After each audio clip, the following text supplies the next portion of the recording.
I'm Alma Ilara Mountain, and the year my world cracked cleanly into before and after was the one when I turned 13. If you wanted me to mark the exact instant my family decided I was background scenery in my own story, it wouldn't be some slow dawning, just a sticky note stuck to the fridge. Stay at a friend's. Back in a week. Love you. No signature, no explanation. Only my mother's graceful handwriting that read like indifference. They headed to Florida the morning of my birthday. My older sister, Jasmine Mountain, uploaded a picture with her pink suitcase and a cheerful caption about family time, while Lily Mountain, my little sister, followed it with palm tree emojis. I waited on the porch, backpack balanced on my knees, convinced the note was only the beginning and that someone, anyone, was about to arrive. An aunt, a neighbor, a stroke of luck. No one did. The streetlights flickered on and a dog barked at me like I didn't belong on my own front steps. I warmed a burrito I didn't even like and ate it at the counter, pretending the microwave's buzz counted as conversation. By the second day, I kept insisting it was all a mistake. By the fourth, another thought started whispering. One I wanted to push away. Maybe it wasn't an accident. Being the middle child had always meant serving as the quiet bridge between the star act and the finale. Jasmine collected awards and varsity letters. Lily had dance recitals, braces, and parties with color-matched cupcakes. I had responsible, which adults really use to mean unseen. But being forgotten on purpose introduced a whole new kind of silence. 6 days in, I left the library with a tower of borrowed books stacked like armor. The heat shimmered so hard it blurred even my shadow. That's when a glossy black car slowed to the curb, its window sliding down like something from someone else's life. Alma. Surprise in a voice I half recognized. Uncle Richard. The rich one who'd quit family holidays before I could multiply double digits. Mom always called him conceited, which I now understand was her code for he keeps his boundaries. His eyes took in my backpack, sweat-stuck hair, and the tight smile I used as a shield. Why are you out here alone? Where are your parents? Florida, I said. The word felt absurd, like telling him they'd flown to another planet. And you're here. I see, he said under his breath. Whatever followed sounded like a comment I wasn't meant to catch. And then came the words, "Get in. You're not walking anywhere tonight." Every safety lecture I'd ever heard about strangers echoed through my head, but my empty stomach, after 3 nights of instant noodles and one of dry cereal, offered its own louder logic. Hunger counts as danger, too. The car carried the scent of leather and something sharp and new, not citrus or perfume, just the smell of money that hasn't gone stale. He drove to a diner with cracked red booths and pies trapped beneath glass domes. When the burger and milkshake arrived, I stared as though they might vanish if I blinked too long. He didn't push me to talk.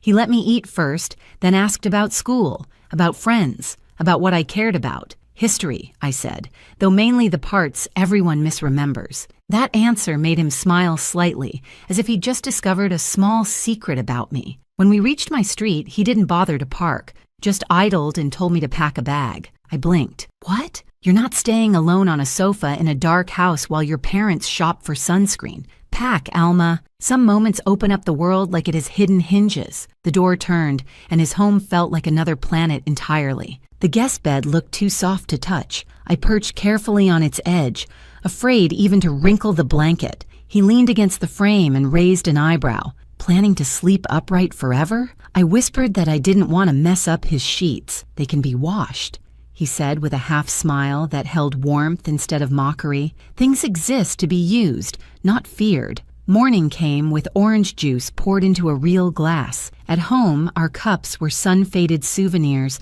that still smelled faintly of plastic. I held his glass as if it might break from being looked at wrong. It's just juice, not a legal agreement, he teased. Drink. When the teacher asked who would attend my meeting that week, he didn't pause before answering. I will. The calm weight of those 2 words loosened something inside me that had been clenched for months. I didn't know what to do with generosity. When he bought jeans and a sweater, I hid the tags, convinced he'd want to take them back. When he handed me lunch money, I saved it and ate crackers, because spending felt like trespassing. It took 12 days before he found me in the kitchen at midnight, crouched over a cereal box. "Why?" he said from the doorway. "Are you rehearsing to be a raccoon?" I told him I didn't want to take too much. He opened the fridge, scooped pasta into a bowl, warmed it, and pushed it toward me. "If it's in this house, it belongs to everyone who lives here," he said. "That means you, too." I nodded, swallowing against the sting in my throat, determined not to let tears fall into the pasta. Crying seemed extravagant, and I didn't want to feel indebted. I kept expecting the front door to shake with my parents' arrival, for them to demand I come back like something borrowed too long. But the days kept passing, then weeks.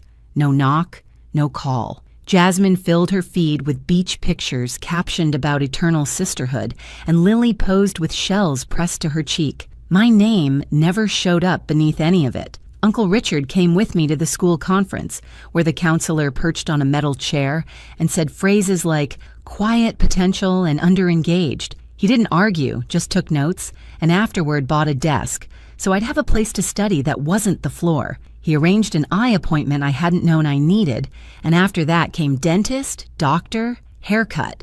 Routine care I didn't realize was routine. He never once said I owed him anything. He just called it maintenance, as though I was someone worth keeping in working order. At 13, I still pushed limits. One Saturday, I stayed out late with a friend, forgetting to text because I didn't know what counted as curfew. When I tiptoed in around midnight, waiting for the explosion, he handed me a sandwich. "Glad you're alive," he said. "Next time, send a text. Otherwise, I'll assume you're in a ditch and go buy a shovel." The even tone was more disarming than anger. It sounded like care, but with structure. Not everything was rules and schedules. Sometimes he'd bring me to his office, tell me to observe how people spoke to one another. "Half of success is tone and handshake," he murmured once, clasping a client's hand. "The rest is showing up when everyone else invents excuses." He tossed it off lightly, but it stayed with me, a kind of map. That first holiday under his roof, I expected a token card and a polite smile. Instead, he handed me a leather-bound journal with my initials pressed in gold. "Write down what you notice," he said. "Even the silly things, especially those." I traced the cover's texture, half afraid it might bite. "Thank you," I managed, though the words came out awkward. I wasn't used to owning something permanent. Later that night, my phone buzzed with a photo.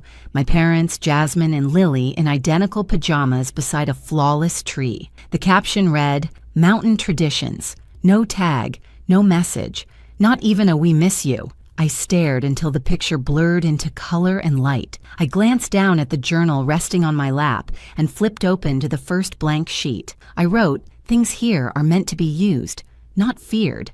Then, if something is inside this house, it belongs to everyone who lives within it.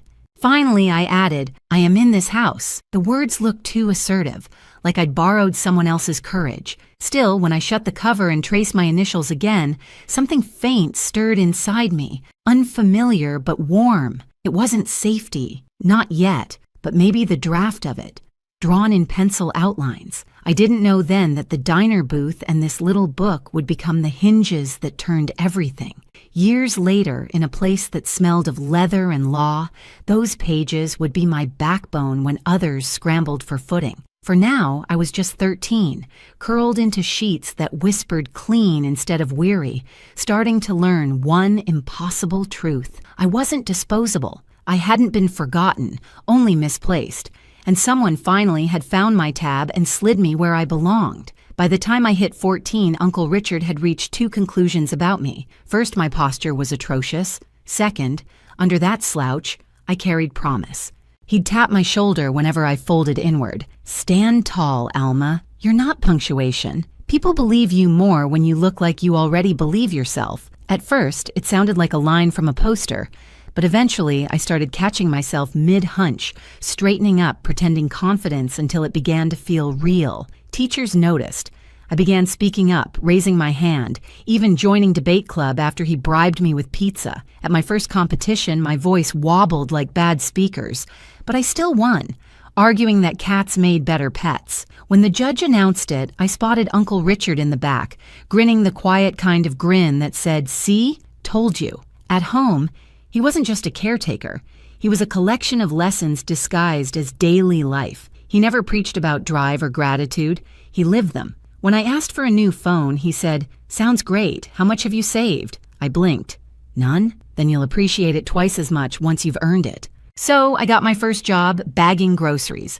My first paycheck read 73,116, and I waved it like a trophy. He didn't take it, he drove me to the bank instead. Two-part rule, he said. Save half, spend half. That way you can enjoy today without robbing tomorrow. I rolled my eyes back then, but later I'd realized that one sentence was the spine of everything I built. Holidays used to be something I dreaded. Holiday dinners used to feel like theater productions I'd never auditioned for. At Uncle Richard's, Christmas carried a quieter rhythm, but it was full in a truer way. His gifts weren't extravagant, just chosen with care. A gently used copy of To Kill a Mockingbird, a fountain pen that felt substantial in my hand, a scarf he claimed matched my debate face. Meanwhile, my phone buzzed with photos from the mountains. My parents, Jasmine and Lily, posing beside palm trees and tables that looked staged for glossy spreads. No one ever wrote, "Wish you were here." The hurt still stung, but it no longer emptied me out the way it used to. It reminded me instead that I was learning what family could look like when it wasn't all for show. One Christmas, he passed me a small box. Inside was a silver keychain engraved Mountain and Carlton. "A work in progress," he said. I looked up, confused. "A work in progress?" He smiled. "Because that's what both of us are. You're learning to build. I'm learning not to do it alone." Words failed, so I just hugged him. It was clumsy, like two people trying to remember an old language, but he didn't let go first. That night in my journal, I wrote, "You don't need shared blood to share a home." By 16, he began taking me to his office during summers. I was terrified. Surrounded by pressed suits, shining desks, and people who carried themselves like gravity worked differently for them. During introductions, he leaned close and whispered, "Relax." They put their pants on one leg at a time. Some even fall over doing it. I laughed, and the fear dissolved. That became our running joke whenever I felt small. "One leg at a time, kid." He taught me things no classroom ever touched. How to listen before answering. How to see what people meant instead of what they said. How to grip a hand like you meant it. Half the world bluffs, he told me once. The other half apologizes for existing.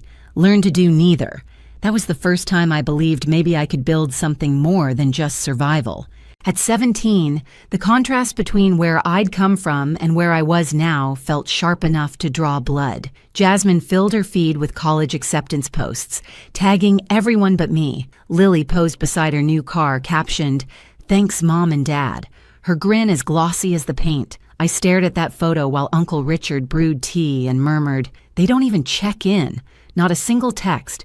Not even a happy birthday." He didn't glance up from his mug. "How long do you plan to wait for them to remember you?" The question cracked through the quiet like thunder in a closed room. I didn't answer, and he didn't expect me to. That night, I stopped waiting for the mountains to turn around. Instead, I began the long work of remembering myself. During senior year, Uncle Richard handed me a small box before prom.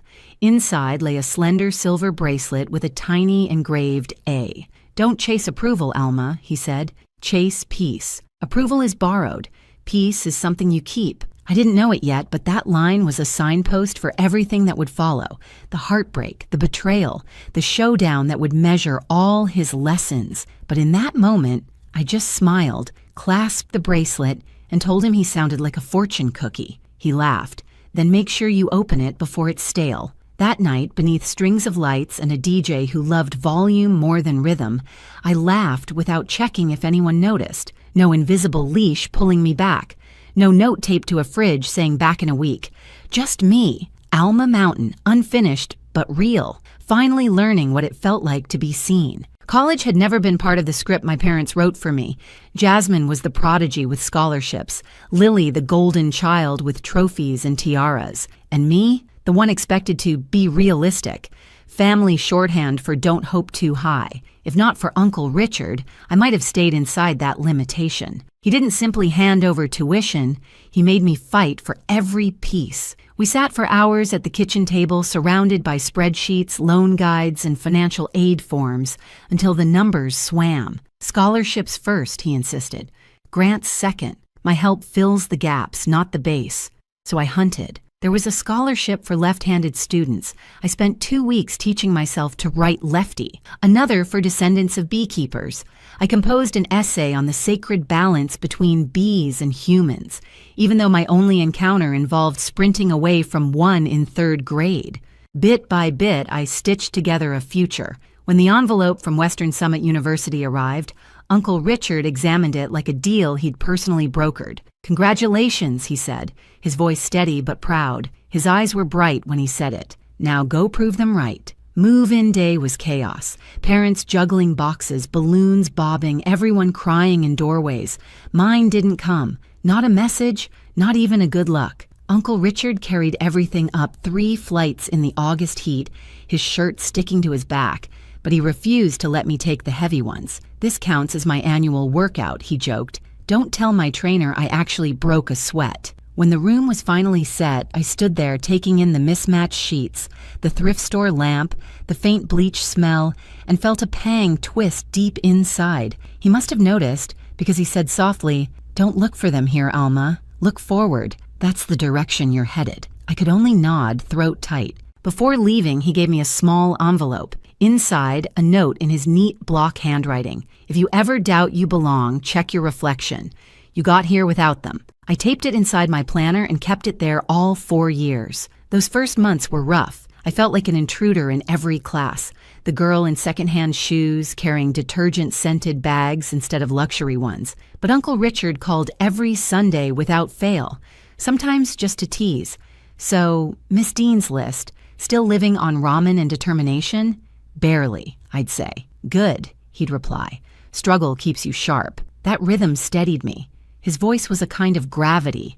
In my sophomore year, I met Ethan Cole, the kind of person who could make a room exhale. We met volunteering at a community garden.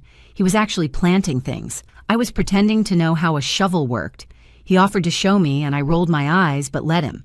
We started seeing each other months later, slowly, carefully, but it was real. Ethan wasn't a hero type. He didn't try to save me. He respected me. And that meant more than I'd ever expected. During finals one night, he asked, "Why do you double-check everything, even the tiniest stuff?" I hesitated, then said, "Because for a long time, I was the mistake nobody fixed." He didn't offer cliches. He just took my hand and said, "Then let's make sure no one overlooks you again." That was the moment I realized he truly saw me, not as the forgotten middle child, but as someone who'd carved out her own light. By junior year, an old ghost surfaced, Sabrina, Ethan's ex, the kind of girl who could turn remorse into theater. She started turning up at campus gatherings again, all smiles and polished charm, complimenting my clothes, while her eyes swept the room for an audience. At first, I told myself I was imagining things, but one night she let it slip that Ethan had met her for coffee to help with a business plan. Later, when I asked, he told me the truth. She reached out, said she needed advice, he said. I didn't think it was a big deal. It shouldn't have been. But that old sting of being replaced and forgotten came rushing back like a reflex I couldn't control. That night, Uncle Richard's words replayed in my mind. Half the world bluffs. The other half apologizes for existing. Do neither. So I didn't accuse him, and I didn't plead. I simply said, "Next time, let her find someone else's generosity." Ethan nodded. No protest, no defensiveness. That quiet acceptance told me more than any speech could. By senior year, everything seemed to align like a long-delayed sunrise. I earned my degree in civil engineering, the same field Uncle Richard once described as the art of creating what endures. He sat in the front row at graduation, clapping so loud the dean actually paused to look up. Afterward, he handed me a modest silver pen. "Use this to sign the contracts you'll be proud of," he said. I smiled. "Not my autograph?" He chuckled. "One day. Build first, brag later." While others celebrated that night, I stayed in my dorm rereading the journal he'd given me when I was 13. The pages were filled now. Lessons, tiny victories, scrawled gratitude. One line stood out like a heartbeat. "If it's in this house, it belongs to the people in this house." That house wasn't a structure anymore. It was my life. And for the first time, I truly felt I lived inside it. After graduation, I joined a small engineering firm. It wasn't glamorous, but it was solid, and it was mine. Ethan found work in the same city, and for the first time, the path ahead felt like my own. Every Friday, Uncle Richard and I met for dinner. He'd lift his glass of whiskey and tease, "Look at you, Miss Mountain, scaling the ladder without tripping." I'd laugh and say, "Give it time. I still might." What I didn't want to see were the changes, the fatigue in his voice, the way he rubbed his shoulder after lifting grocery bags, the slight pause before remembering a familiar place. I told myself it was just age creeping in. I didn't know it was the quiet overture to everything about to break, because the strongest people don't collapse in one dramatic fall. They fade first, quietly, almost gracefully, until you realize you've been carrying what they used to hold. It began subtly, the kind of change you tell yourself not to analyze. Uncle Richard started canceling our Friday dinners, claiming work was brutal lately, words I'd never heard him use before. Then one evening, when I stopped by without calling, I found him asleep in his armchair at 8. The TV murmured an infomercial to no one. When I touched his shoulder gently, he startled awake, forcing a smile that came too quickly. "Long day," he said, voice thin. Guess I blinked too long. But the smile stopped short of his eyes. The signs multiplied. Prescription bottles lined the counter. His hand trembled slightly as he poured his coffee. He'd tell the same story twice in one evening. I noticed. He noticed me noticing. And together, we slipped into a quiet pact of denial. He still checked in on me.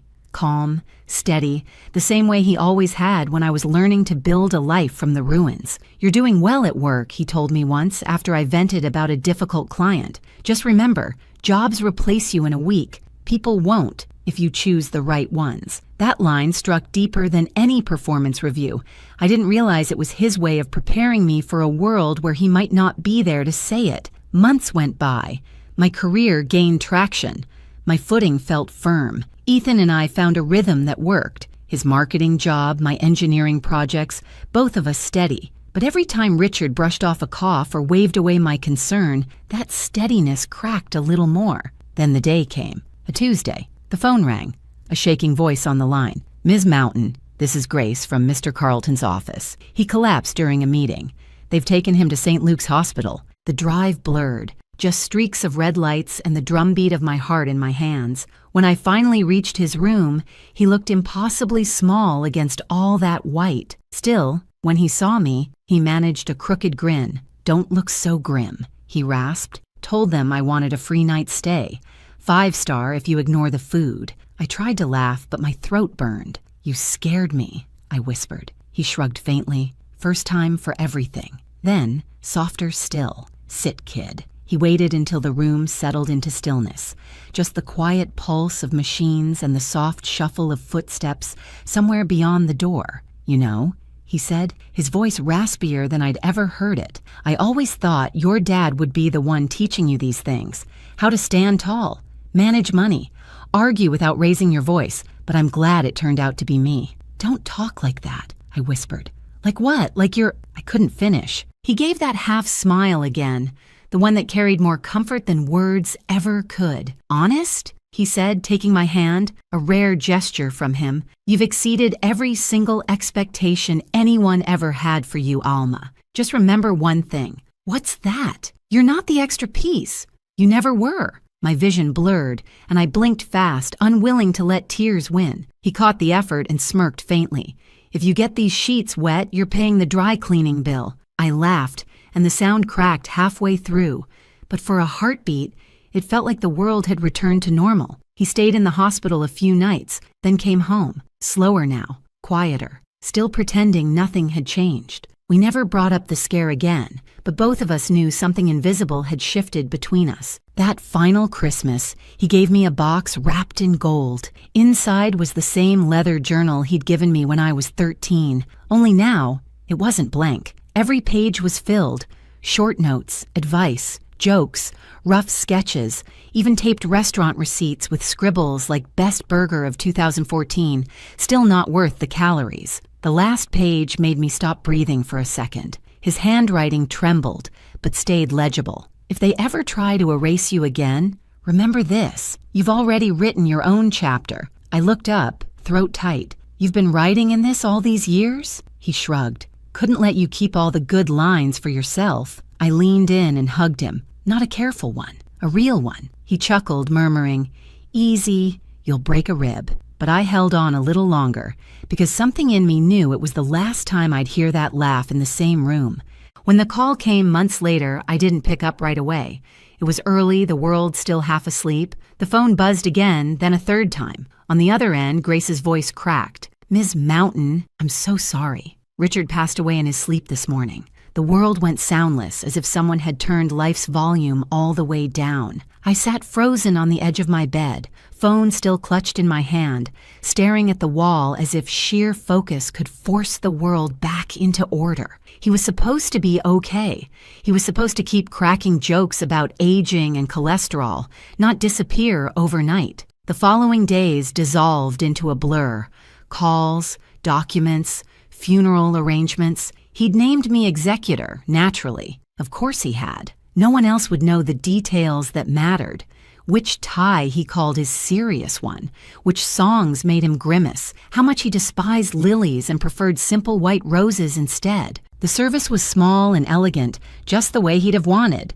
A mix of old friends, a few colleagues, and those rare people who truly mattered. I stood near his photo, nodding through condolences that felt muffled, like I was underwater. And then they appeared, my parents, Jasmine, Lily, walking into the chapel as if it were a red carpet event. My mother hid behind oversized black sunglasses, large enough to conceal both her eyes and her conscience. My father shook hands with strangers, offering solemn words about what a loss to the family it was, despite not having spoken to Richard in over 15 years. When they finally noticed me, their faces went through a storm of emotions, shock, guilt, and calculation all tangled together. "Alma!" my mother gasped, clutching my hand. "We had no idea you and Richard were so close." I pulled away gently. "You never asked."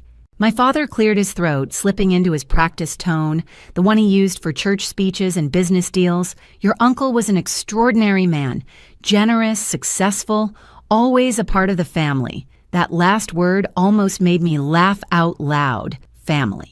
Jasmine's voice chimed in. Sugar over steel. "So, do you know when the will reading is? I mean, Uncle Richard was comfortable." Lily gave an exaggerated sigh, adjusting her pearl earrings. "I just hope he wanted us to keep the family legacy together. The house, the cars, all that." For a second, I wondered if I was dreaming or trapped in some cruel play. He hadn't even been buried yet, and they were already circling the inheritance like scavengers scenting fresh spoil. I didn't bother responding. I simply turned and walked away. Within a week, the flood began. Texts, voicemails, social media requests, my mother's voice oozing false warmth. "Honey, we really should reconnect. Family is all we have."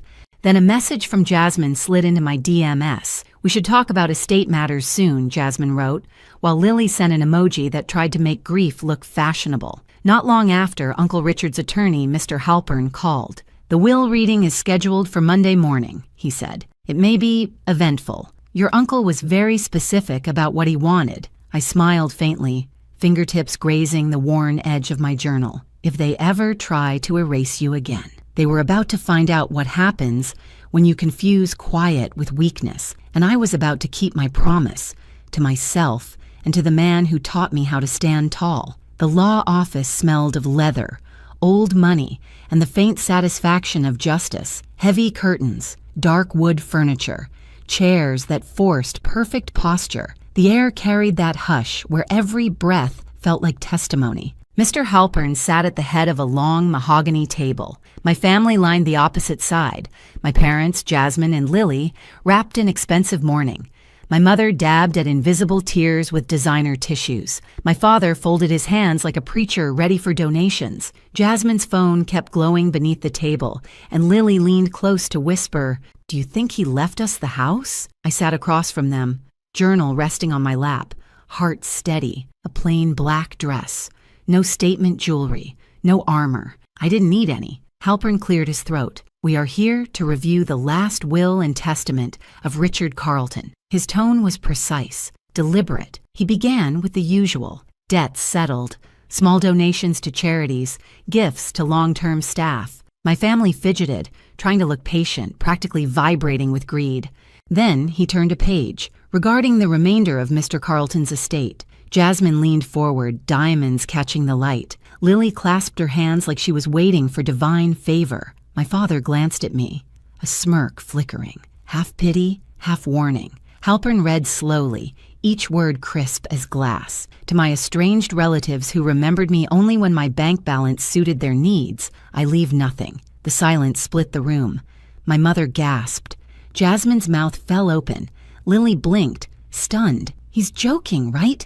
she whispered. Halpern didn't pause. He turned another page. To my niece, Alma Mountain, abandoned at 13 but never absent since, I leave the entirety of my estate, all assets, properties, accounts, and holdings. For one suspended moment, no one breathed, and then, like a single movement, 4 pairs of eyes locked on me. Jasmine was the first to break the silence, her voice sharp and trembling. "That's impossible. He barely even knew her." I kept my tone steady. "He knew me for 15 years. You just stopped paying attention." My father's face flushed crimson. "You manipulated him.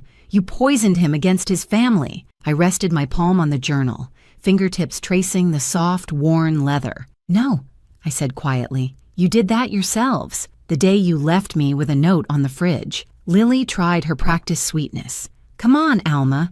You're not really planning to keep everything, are you? We're family." That word again, family. I let out a slow breath and smiled, not cruelly, not smugly, just weary. "Funny," I said. 15 years of silence doesn't sound much like family, but sure, now that there's money on the table, suddenly we're related again. Mr. Halpern closed the folder with a soft, final snap. The will is airtight. Mr. Carlton was very specific. Any contest will be dismissed immediately. My mother opened her mouth, then thought better of it. The disbelief on their faces curdled into anger, the same look they'd worn years ago when they realized I no longer needed their permission to exist. I smoothed the front of my dress and stood. "If you'll excuse me, I have things to take care of." "Mr. Halpern, thank you for your time," Jasmine hissed. "This isn't over." I met her gaze evenly. "It was over when you stopped calling me your sister." Then I turned and walked out. Outside, the air felt new, sharper, cleaner, as if the world had been holding its breath and finally exhaled for me. Sunlight bounced off the building's glass facade, momentarily blinding, and in that flash, I saw myself. Not the scared 13-year-old with a backpack waiting for someone who never came, but a woman standing on her own ground, exactly where she chose to be. I pulled out my phone, opened my messages, and found the contact I still wished existed. "Wish you were here to see their faces, old man," I typed. Then after a pause, "You were right. I wrote my own chapter." I hit send, to nowhere, to everywhere. Later that week, I stood on the balcony of Richard's house, my house now, watching the city lights shimmer like the heartbeat of everything he'd built and left behind. I held the journal, flipping to its final page once more. The ink had faded a little, but the words still burned bright. "If they ever try to erase you again, remember this. You've already written your own chapter." I smiled. "I did," I whispered, "and I'll keep writing." In that moment, I wasn't thinking about money or deeds or assets. I was thinking about that 13-year-old girl on a porch, clutching a backpack and a fridge note, wondering what she'd done wrong. If I could reach back to her now, I'd tell her this: one day, you'll have a home that doesn't treat you like a visitor, a life that never apologizes for taking up space, and a name no one overlooks. Ethan stepped out onto the balcony, wrapping an arm around my shoulders. "You okay?" I nodded, leaning into him. "Yeah, just feels like full circle." He looked out at the city spread beneath us. He'd be proud, you know. I tilted my face toward the sky, soft silver blue above the skyline. I think he already is. Below us, the city lights shimmered like turning pages, and for the first time, the story belonged entirely and irrevocably to me.